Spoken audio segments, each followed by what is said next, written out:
Olá, bom dia, bom dia, bom dia. Um excepcional dia a todos, uma excepcional semana que se inicia. Boa segunda-feira, uma boa semana para todos. Vamos lá para mais um vídeo, mais uma analogia. Mais um vídeo onde eu pego um versículo bíblico e trago para o nosso dia a dia. Eu fiz uma série aí de vídeos sobre as bem-aventuranças. E eu continuei lendo esse capítulo 5 de Mateus e percebi que Jesus estava destrinchando sobre os 10 mandamentos. Eu não olhei para baixo se ele olhou, se ele falou de todos, mas eu já percebi três. Que ele quis dizer? Ele diz que não veio derrubar a lei de Moisés, mas para que ela fosse realmente cumprida. E um dos vídeos que eu fiz foi sobre não adulterarás. E ele cita que é muito além de você trair a sua esposa, só de você olhar para outra mulher com intenção, você já está adulterando. E hoje eu quero trazer Mateus 5, versículo 21, que diz: Vocês ouviram que foi dito aos seus antepassados: não matarás, não matarás, e quem matar está sujeito a julgamento. Aí Jesus vem destrinchando essa lei de Moisés, colocando, dando mais profundidade ao raciocínio a essa regra, né? Aí ele diz, no versículo 22 até o 26. Vou ler rápido só para não tomar muito tempo do vídeo, mas é importante para o nosso raciocínio aqui. Mas eu lhe digo que qualquer que se ira contra seu irmão está sujeito a julgamento. Porém, qualquer que disser ao seu irmão, racá significa tolo, você está agredindo ele verbalmente, querendo atacá-lo, será levado ao tribunal. E qualquer que disser louco corre o risco de ir para o fogo do inferno. Então, o que Jesus está trazendo aqui? Eu vou continuar a ler, só para não ficar muito longa a leitura. Que não é só você matar o seu irmão, é você atentar contra ele, se virar contra ele. E em outra parte do Evangelho, Jesus fala, não se oponha ao mal. E por que eu trouxe esse outro versículo que veio na minha mente agora, eu nem pesquisei para trazer ele para te dar o local exato que ele está. Por quê? Porque às vezes você pode ficar, mas eu não posso mirar contra meu irmão, mas e se ele me atacar? Aí Jesus fala em outra parte, não se opõe ao mal.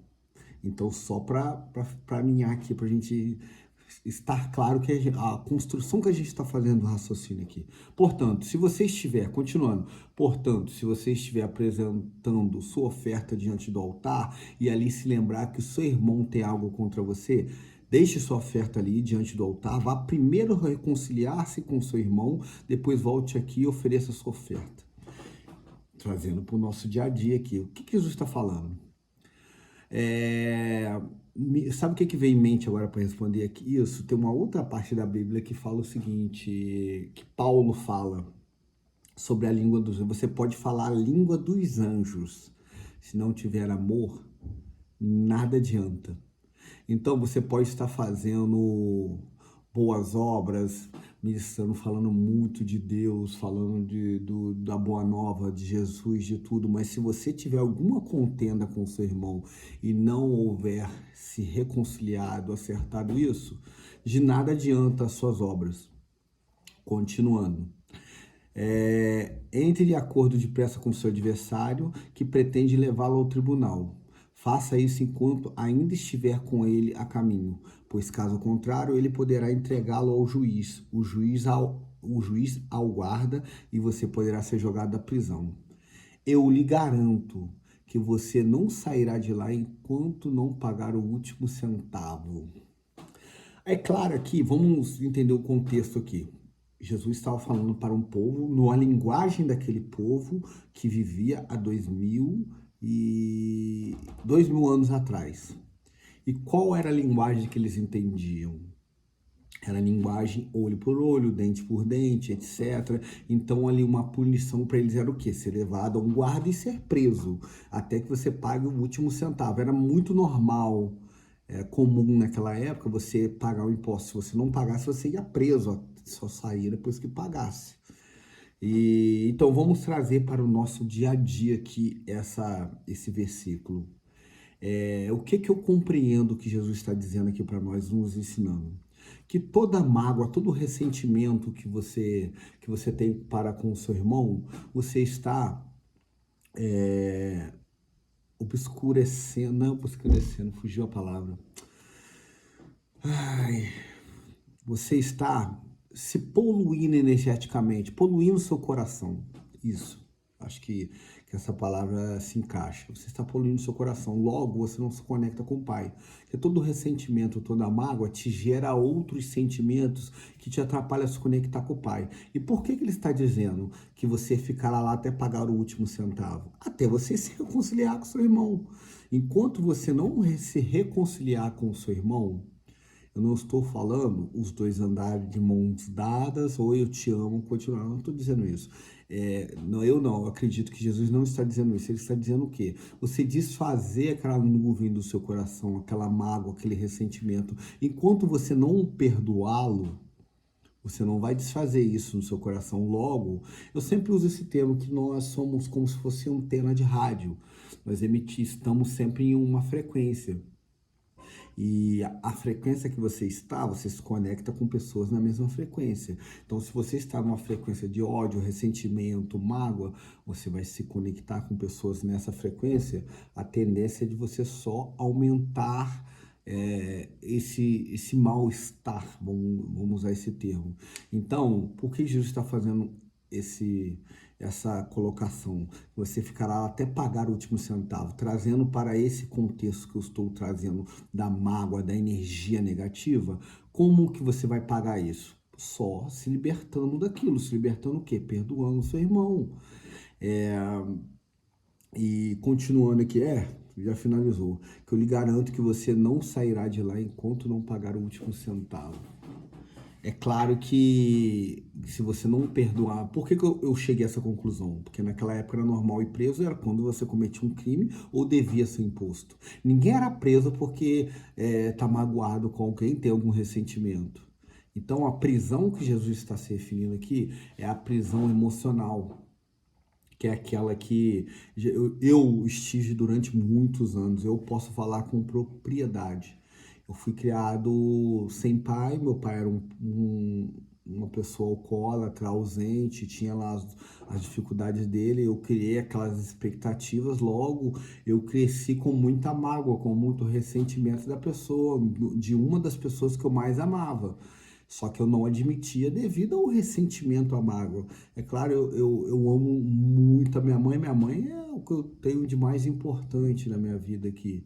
Mas o meu pai também era, só que eu não queria admitir, porque ele não atendia os requisitos que eu criei na minha cabeça e que a sociedade toda espera de um pai, que ele seja presente, amoroso, carinhoso com seu filho, e eu não tive nada disso. Então eu não perdoei o meu pai até uma certa fase da minha vida.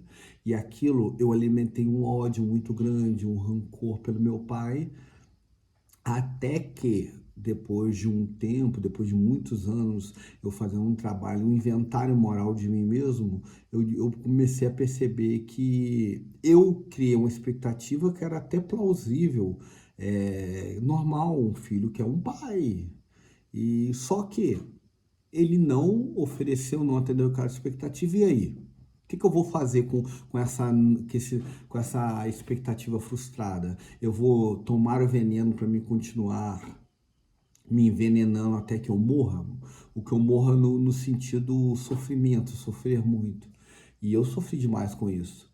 E a gente se engana, né? Fala, não, mas o fulano me feriu, o fulano me sacaneou, ele me traiu, ele me apunhalou pelas costas. Só que a vingança, a mágoa, o ressentimento é aquele veneno que você toma para o outro morrer, mas quem está morrendo é você.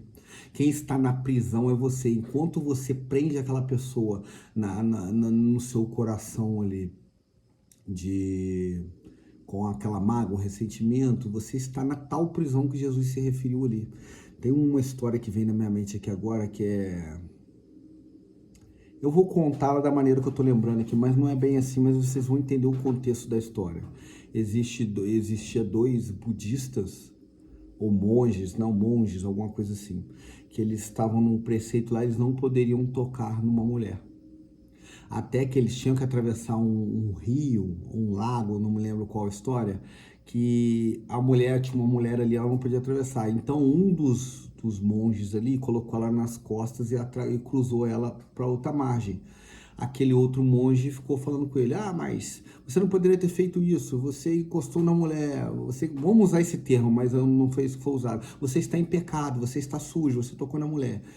O monge que atravessou a mulher ficou quieto.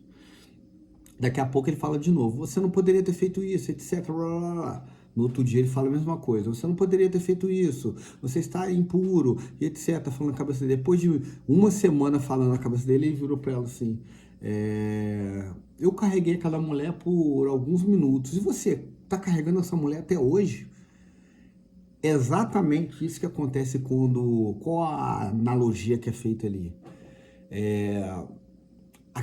Ali ele agiu como um fariseu, né? Isso é muito propício para o momento aqui, aquele que é o Zé Regrinha. Mas vamos trazer para o nosso contexto aqui. Aquele que está magoado e guarda essa mágoa para si, não se liberta dela, ele carrega a pessoa no seu coração enquanto ele tiver com essa mágoa. Então, ele se aprisiona dentro desse looping de ressentimento, de mágoa. E foi isso que eu fiz. Eu vou me recordar aqui, quando eu me libertei desse looping contra meu pai, essa mágoa, eu estava Deve estar com uns 4 anos limpo. Vamos chutar aí, deve ter uns 6, 7 anos limpo. Não, um pouquinho mais. Deve ter uns 8, sabe por quê? O meu pai, ele já faleceu, deve ter uns 5. Eu consegui me reconciliar com ele antes que ele falecesse. Então eu consegui ter uns 2, 3 anos de convivência com ele antes que ele partisse. E vocês não têm noção o peso que eu tirei das minhas costas quando eu entendi que o meu pai lhe deu o melhor que ele podia. Aí eu fui entender a origem daquilo, como que ele foi criado, a história dele, eu fui compreender realmente. Ele não foi um pai que eu esperava, não foi um bom pai, mas ele deu o melhor que ele teve, que ele podia, porque ele também veio de uma infância difícil, de muitas dificuldades, era uma pessoa doente, era um alcoólatra, conseguiu se livrar do alcoolismo antes de morrer, mas uma vez alcoólatra, sempre alcoólatra, é uma pessoa sempre doente naquele contexto que eu estou me referindo, do alcoolismo. E então, a vida toda foi fundada no álcool, então como que ele poderia ser um pai exemplar, presente? Não justifica, obviamente, mas é compreensível, eu consegui compreendê-lo e perdoá-lo, porque aquele pai, no meu caso, um pai que fere seu filho ou não é um pai, não justifica, mas todo mundo tem seus motivos. Então, não nos cabe julgar, como o próprio Jesus nos ensinou, cabe nos seguir em frente, nos libertar dessa prisão que Jesus se referiu aqui e abrir mão disso e olhar para frente, parar de olhar para trás, viver o hoje. E como que eu destravei isso, que foi o final assim do inventário, quando eu realmente percebi, eu perdoei meu pai, foi o quê? Não importa o que meu pai não fez, importa o que eu posso fazer para meus filhos. Então, não importa o que fizeram com você, importa o que você vai fazer com o que fizeram com você. Por que eu estou dizendo isso? Devido à ausência do meu pai, eu tive um plano de vida. Eu vou ser o melhor pai do mundo, eu vou ser um pai presente, amoroso, atencioso, carinhoso. E tudo isso que eu queria que o meu pai tivesse feito comigo, eu faço com meus filhos hoje. Obviamente eu não sou perfeito, mas aquilo me motivou, me alertou para a importância do que eu não tive, eu fazer para meus filhos. Então, o não matarás é muito além de você assassinar alguém, tirar a vida de alguém. É você atentar contra o outro. E pior, quando você atenta contra o outro, o que Jesus trouxe aqui? Você atenta contra você mesmo. Tudo que você emana para o universo volta para você. Tudo que você faz para o seu próximo volta para você. Por quê? Nós somos um corpo. Nós somos partes de um só corpo, como Paulo nos ensinou em suas cartas. Não tem como uma mão atacar o seu pé. Porque a mão atacando o seu pé, ele está atacando a si próprio. É assim quando a gente ataca o seu irmão. Você entra numa prisão e o condenado é você mesmo. Quando você quer condenar o seu irmão.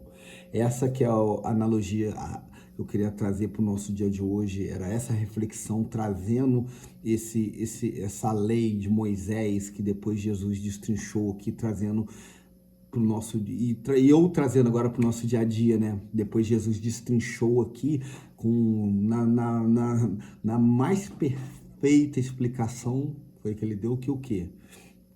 Nós não devemos atentar contra o nosso próprio corpo e o nosso irmão.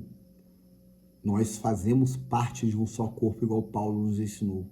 E quando uma mão atenta contra o seu próprio pé, ela também se aprisiona, não aprisiona o que ela atacou, né?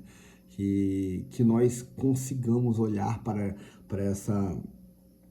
esse ensinamento e conseguirmos aplicar no nosso dia a dia, que todos nós fazemos parte de um só corpo. Queria desejar um excepcional dia a todos. Lembre-se, hoje o dia vai ser incrível. Até amanhã.